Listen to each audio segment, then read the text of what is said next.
Here we are once again. We're going to put in our balance just to give you a little idea on how things work here. The winding stem I'm turning, it's in the winding position, and you can see those gears are turning. Once we have that gear installed right in here, it will wind that along with the auto winder. So the fact that things are working for me is a good sign. I do want to put some lubrication on that pivot here and here as well, because that is a point that's going to need lubrication. So coming back around here, we're going to install the balance. I want to focus this as much as I can, get it. I want to position the tail end of the pallet fork so it's in that position right there. And I'm going to come in with my balance.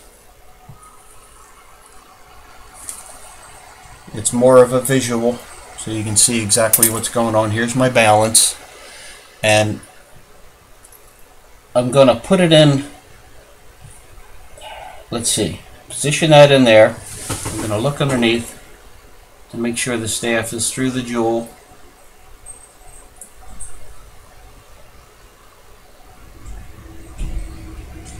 And you'll know when it seats, when it's in there.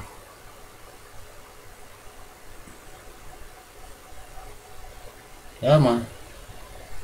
I'm trying to work around this camera so you can get an idea on what I'm doing.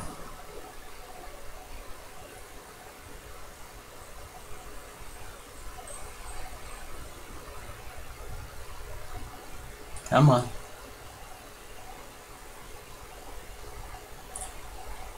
The idea of working around this camera. Okay.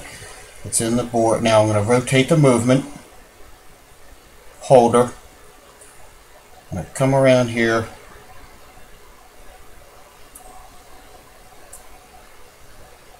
and lay that in,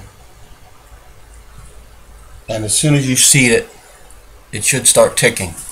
If it doesn't, you may have to give it a little shake, a little nudge. If it does start, okay, you're on the right track here. That's a good sign. And one screw holds that in place. It's pinned in two places. The screw, that screw boss is a pin as well, and it's pinned over here. I don't have a lot of tension on that mainspring, so that balance isn't moving a whole lot. And if you notice, it does not have the jewel in the top, because I put that in last. Come on. Okay. There's no jewel there. You can see the balanced staff moving around.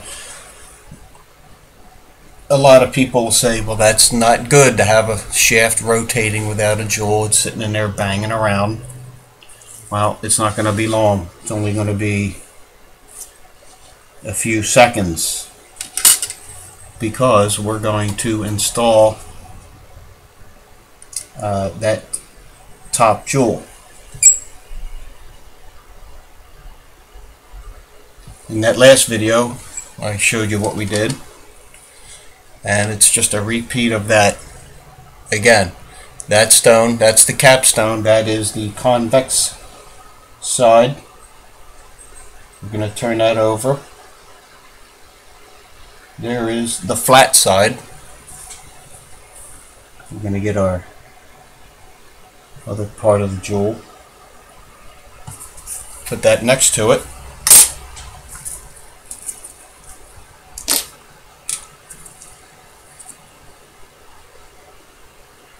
A little small oiler. I come in with my left hand with the tweezers. Let's make sure we're focused.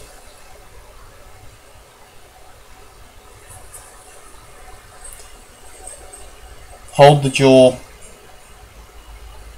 We put a smear of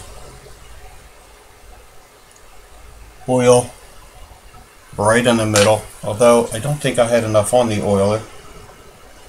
So let's do it again.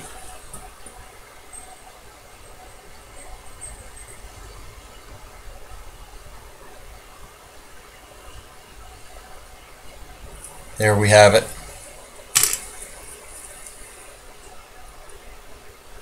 We pick this up, place it right on top. That oil will allow it to cling. And there you have it. Now, you can do this with this ticking, or you can let down the mainspring and stop it. It really doesn't matter. Let's let the mainspring down. Sometimes with that bouncing around, that jewel can bounce and move on you. Might be a bit of a pain.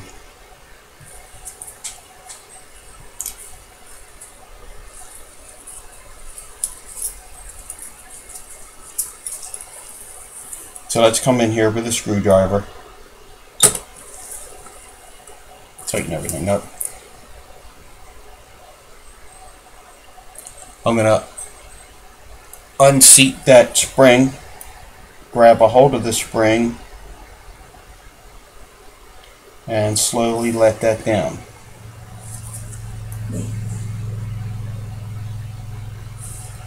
Little by little, we're letting the mainspring down, so at the end you can just do this with it. There's no tension. You can see the balance has stopped. If I give it a shake, you can see it moving. That's a good sign.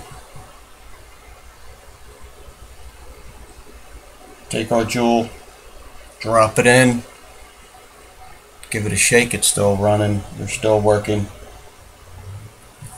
And then we can install the spring, the shock spring. I like to pick it up with a piece of Seiko.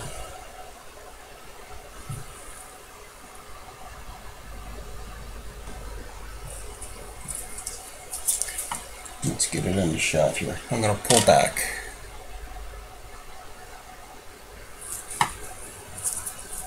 I have it attached to the Seiko watchmaker's putty, whatever you want to call it.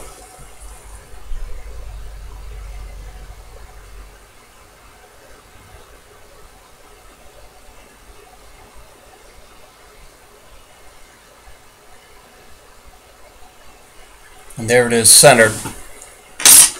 We take our tool,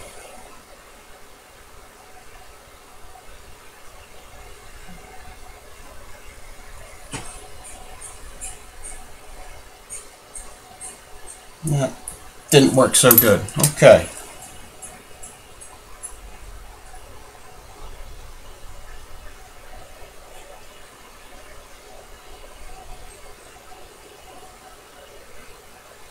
I do believe that spring is directional. I'm going to pick it up again.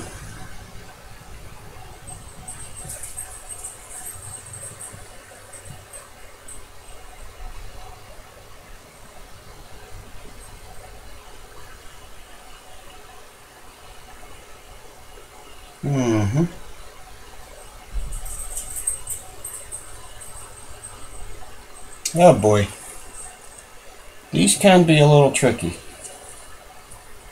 as you can see.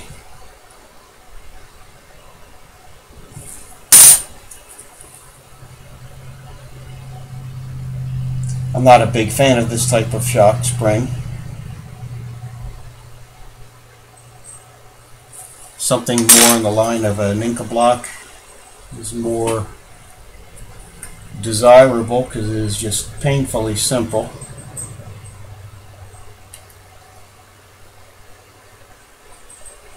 That one's not going to work for me.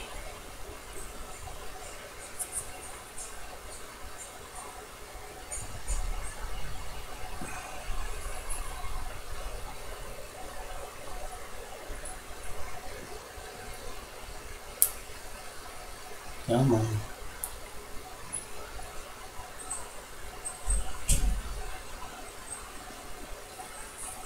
It's being a bit of a mule. This can happen. This can happen quite a bit.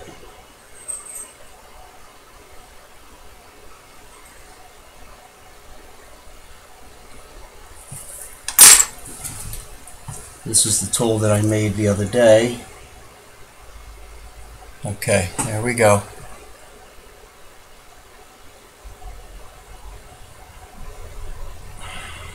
Well, the one half goes in, but not the other half.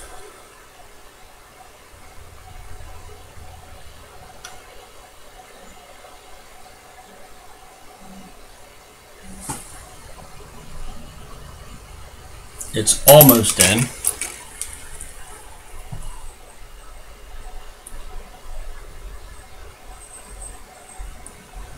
Not quite.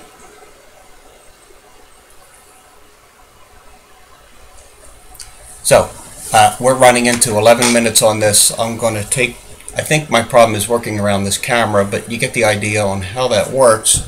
I'm going to stop this now and we will continue later.